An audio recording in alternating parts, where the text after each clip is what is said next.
Very nice fish. Wow wow, অসাধারণ লাগছে, কি লাগছে দেখো, আমার তো মনটা ভরে গেল। এত সুন্দর জিনিস আমি দেখতে পেলাম আজকে, আর তোমাদেরকে আমি দেখাচ্ছি। দেখো, তোমরা বলবে যে কেমন লাগছে। আরে বাপরে বাপ, মনে হচ্ছে আকাশে যেরকম সেই রকেট যায় না, রকেট থেকে যেরকমভাবে সেই ধোঁয়া বার হয় না, শূন্যে মেঘের ওইখানে ঠিক সেরকম একটা লাগছে, তাই না? মাছগুলো ঝাঁকে ঝাঁকে বেড়াচ্ছে, দেখো। যদি ভিডিওটা ভালো লাগে অবশ্যই তোমরা বলবে, কমেন্ট করবে। বন্ধুরা, আমি তোমাদেরকে দেখালাম একটা নতুন একটা জিনিস। দেখো, আমি তোমাদেরকে সব ঘুরে ঘুরে দেখাচ্ছি।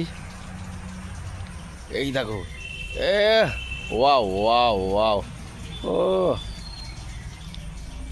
কেমন লাগছে বলো তোমাদেরকে। আর তোমাদেরকে এত সুন্দর ভিডিও আমি দেখালাম। অবশ্যই লাইক কমেন্ট শেয়ার করবে।